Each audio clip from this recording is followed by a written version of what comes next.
Welcome back to the Archive Network. Aurelius here, with Malik, curators of the Lineage Archive. We left Sapa Inca Dynasty, Hanan Cusco. Last time at the dynasty's rise was a mosaic of conquest, alliance, and innovation, but each piece brought new challenges. Today we pick up where we left off. A single victory can spark an empire, but it's the relentless weaving of power by sword and by marriage that binds a dynasty to destiny. The Sapa Inca Dynasty transformed from local rulers into architects of a world-spanning order. After the fires of crisis cooled, Pachacuti and his heirs looked outward. They sought not just survival, but dominance over the mountains, valleys, and peoples beyond Cusco.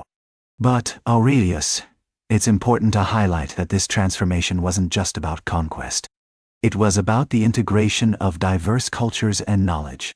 Each victory meant absorbing not just land, but the traditions and innovations of those they conquered. To see it merely as an expansion of power overlooks the rich tapestry of human experience woven into the empire's fabric. The military campaigns fueled that expansion. Under Pachacuti, Inca armies bravely crossed rugged passes, facing formidable foes like the Colla and Lupaca. Each fortress conquered served not just as a bulwark, but as a clear message. Every stone laid was a declaration of Inca strength, a signal to all who approached. These victories were more than just territorial gains. They established a reputation that would echo through the Andes. And as we see, this is how empires secure their place in history. Yet, those armies weren't just machines of war. They were composed of individuals with their own stories, often thrust into conflict by the ambitions of their rulers. The human cost of these campaigns is often lost in the grand narratives of conquest. Every soldier who marched into battle had a family, a life, and dreams that were interrupted.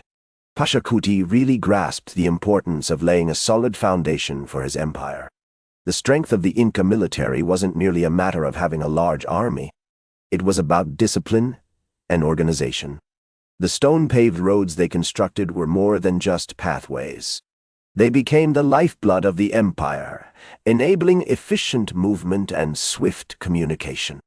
This infrastructural brilliance is precisely what distinguished the Incas from those who came before them, allowing them to adapt and thrive in ways others couldn't.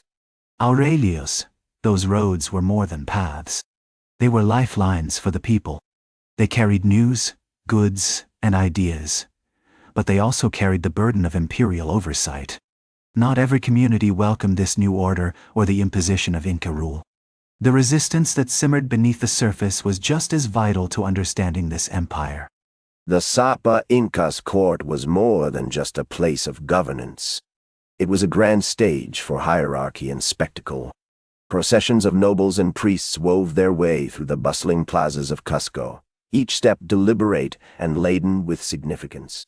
The scent of burning resin wafted through the air, wrapping everything in an atmosphere of reverence. This was not merely about wielding political power. It was about religious authority, a cosmic mandate that the Inca, as the divine ruler, embodied for all to witness. Yet, this spectacle masked the underlying tensions that simmered just beneath the surface. Many local communities felt their cherished customs being suppressed or absorbed by the state's grand narrative. Sure, the cult of the sun might have brought some people together, but it pushed many others away. Rituals and beliefs that were once deeply sacred were redefined under the imperial umbrella, and that redefinition created real friction and resentment among those who felt their identities were being erased. Administration evolved rapidly to keep pace with expansion. We divided the empire into 4 suyas, each overseen by trusted nobles who knew the land and its people. This structure allowed us to govern a vast and diverse realm efficiently, adapting to local needs. The Quipus recorded everything, from tribute to military service, ensuring we didn't miss a beat. It's a meticulous system, but when you're managing an empire, details matter. Every piece of information helps maintain order. But let's not forget the human cost of that administration. Those Quipus might have ensured efficiency, but they also reflected a system that could be oppressive. Families displaced by the Mitmakuna policy often found themselves lost in the shuffle, their identities at risk of being erased. The imperial vision was grand, but it came at a price.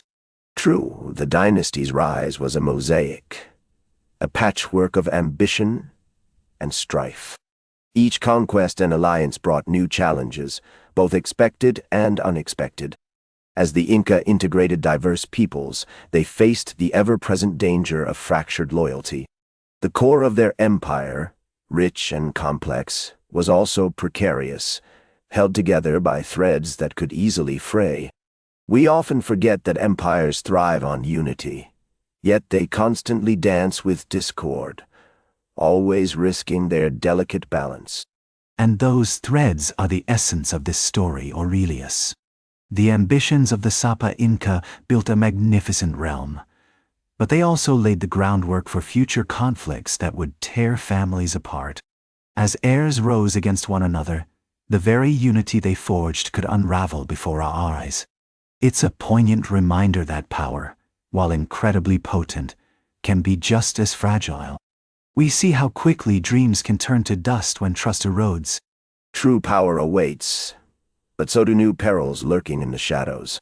The world the Sapa Inca built was unmatched, a marvel of civilization.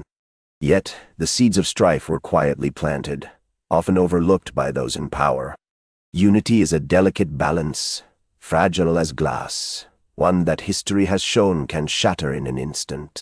The empire's fate, much like the intricate threads of its tapestry, hangs by a mere thread, waiting for the slightest tug to unravel it all.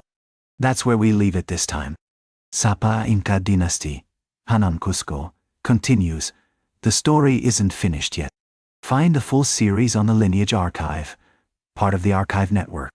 We'll be back with the next chapter.